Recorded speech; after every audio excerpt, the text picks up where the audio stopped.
अलैकुम रहमतुल्लाहि व बरकातुहू। आदाब, नमस्कार। यहाँ आज इस मैरिज हॉल के प्रांगण में अल्पसंख्यक विकास यात्रा के अंतर्गत इस कार्यक्रम की सदारत कर रहे प्रखंड अध्यक्ष जी अफजल अंसारी साहब और पार्टी के यहाँ के प्रखंड अध्यक्ष अजय कुमार सिंह जी, अल्पसंख्यक प्रकोष्ठ के जिला अध्यक्ष इम्तियाज अहमद साहब और पार्टी के प्रदेश महासचिव और अल्पसंख्यक प्रकोष्ठ के बिहार प्रदेश प्रभारी मेजर इकबाल हैदर खान साहब और यहाँ पार्टी के जिला अध्यक्ष अल्ताफ आलम राजू साहब और यहाँ के ही बहुत लोकप्रिय नेता माननीय पूर्व मंत्री इज्जत माफ जनाब मुनेश्वर चौधरी जी और उपस्थित सभी बुजुर्गों, दोस्तों, ख्वातीनों, हजरात, मैं किस किस का नाम लूं और किस किस को छोड़ दूं। यहाँ पर बैठा हुआ हर शख्स आफताब है। वक्त की नजाकत को देखते हुए आगे नगरा में हम लोग का कार्यक्रम है। ऑलरेडी हम लोग 2 घंटा लेट हो चुके हैं। मैं मुख्तसर पे कुछ बात अपने आप लोगों को मैं बताना चाहता हूँ। आसाब को संभाल और जीने की राह ढूंढ, क्यों खुद को खत्म करता है इस फिक्र गौर में कि फिरका परस्त कौन है और कौन सेकुलर, ये फर्क खत्म हो गया है मौजूदा दौर में। आप लोगों से हम लोग मुखातिबा होने आए हैं। हमारी और हमारे पार्टी के राष्ट्रीय कार्यकारी अध्यक्ष माननीय संजय झा जी, प्रदेश अध्यक्ष उमेश कुशवाहा जी और पार्टी के अन्य वरिष्ठ नेताओं ने हम लोगों को आप लोगों के बीच भेजा है और ये जानने के लिए भेजा है कि आखिर ऐसा क्या है। माननीय मुख्यमंत्री श्री नीतीश कुमार जी अक्सर मीटिंग में कहते हैं कि अल्पसंख्यक समाज का जितना मैं काम करता हूं, ये समाज मेरी तरफ पलट कर क्यों नहीं देखता, और हम लोग किसी और के उसमें पागल रहते हैं, दीवाना रहते हैं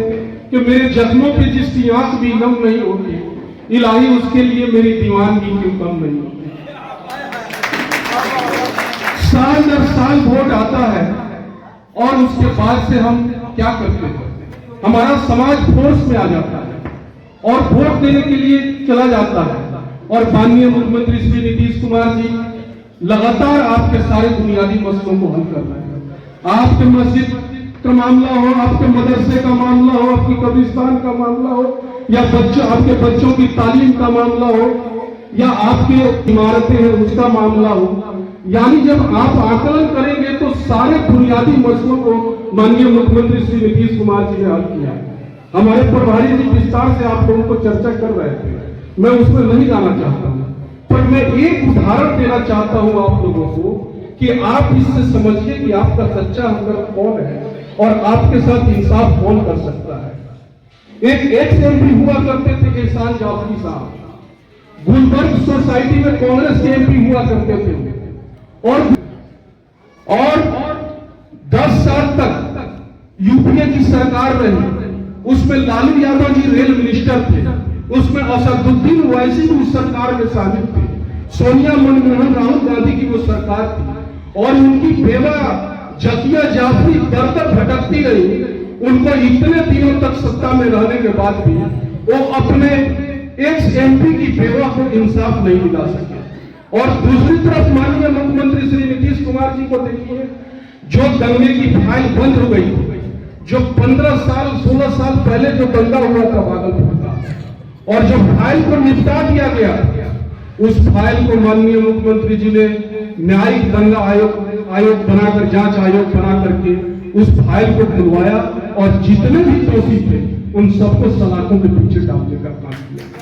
और वही राजद के सबसे बड़े नेता, मुसलमानों के हमदर्द तथा कथित हमदर्द, सो कॉल्ड सेकुलर नेता, उसी सबसे बड़े दंगाई को सोनपुर के मेला में सोने का मुकुट पहनाने का काम करते हैं। और माननीय मुख्यमंत्री श्री नीतीश कुमार जी उस दंगे में इंसाफ करते हैं और जो लोग मुआवजा देते हैं, उससे भी बड़ी बात मैं आप लोगों को बताना चाहता हूं कि जो हजरत मखदूम अशरफ जहांगीर सिंधानी हजरत ख्वाजा गरीब नवाज रहमतुल्लाह अलैह की दरगाह पे जिनके घर के लोग सारे लोग मारे जा चुके थे, शहीद लोग जाकर के वहां लंगर से गुजारा करते थे, लंगर खाकर उन लोगों को सीआईडी की रिपोर्ट लगवा करके उनको घरों में बसाने का काम किया और 5,000 रुपया पेंशन देने का काम किया। और उससे भी बड़ी बात, दुनिया में कहीं ऐसी मिसाल नहीं मिलती है जो लोग औने पौने दाम में दंगों के डर से अपनी जमीन को बेच के दूसरी जगह चले गए थे, दूसरी बस्तियों में। सरकार ने ऐसे 16 लोगों को उनके स्टाम्प ड्यूटी और ईंधनी भर करके उनको वहां बसाने का काम किया। तो जिसको आप लोगों ने भारी मात्रा में वोट नहीं देते, वो आपके साथ कैसा इंसाफ करता है, और जिसके लिए हमारा समाज बिल्कुल उन्मादी रहता है, वो कैसा इंसाफ करता है। और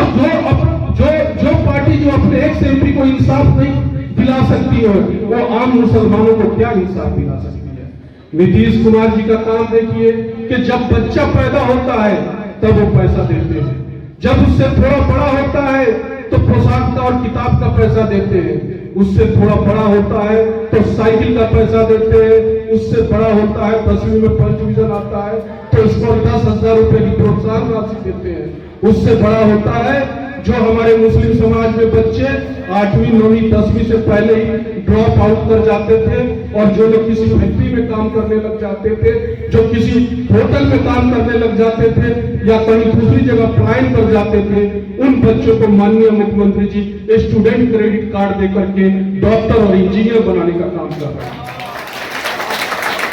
तो आप उसको देखिए, उसकी बातों पे न जाके वो क्या कहता है, उसकी कदमों की तरफ देख के किधर जाता है। नीतीश कुमार जी का काम बोलता है, वो काम बोलता है, वो जबानी समा खर्च नहीं करते हैं, वक्त की नज़ाकत है। पर 2-3 बात बहुत गुड़ है, इसलिए बताना चाहता हूँ। एनआरसी सीए में सबसे मुसलमानों को बरगलाया गया पिछले चुनाव में। एनआरसी सीए की माननीय मुख्यमंत्री जी ने यहाँ विधानसभा में पारित करवा दिया कि बिहार में लागू नहीं होगा, और बड़े बड़े प्रोटेस्ट हुए बिहार में, बड़े बड़े प्रोटेस्ट हुए, और दूसरी जगह भी प्रोटेस्ट हुए। दूसरी जगह वाटर कैनन चले, लाठियां चली, गोलियां चली, एफआईआर हुए और बुलडोजर से घर ढाए गए। और बिहार में किसी भी एक जगह अगर आप बता दीजिए कि किसी भी एक मुस्लिम समाज के ऊपर एक लाठी चली हो, एक एफआईआर हुआ हो, चाहे एक गोली चली हो, या किसी का घर ढाया हुआ हो। नीतीश कुमार आप लोगों से कितनी मोहब्बत करते हैं, वो आपके सच्चे हमदर्द हैं। अगर जिस तरह से सुनार अपनी तपा करके सोने को उसका आकलन करता है, नीतीश कुमार जी अगर उस तरह से आप आकलन कीजिए और उनको तजिया कीजिए तो 24 कैरेट गोल्ड की तरह से उनमें कोई दाग नहीं है। और देख लीजिए 19 साल के दौरे इक़्तिदार में माननीय मुख्यमंत्री श्री नीतीश कुमार जी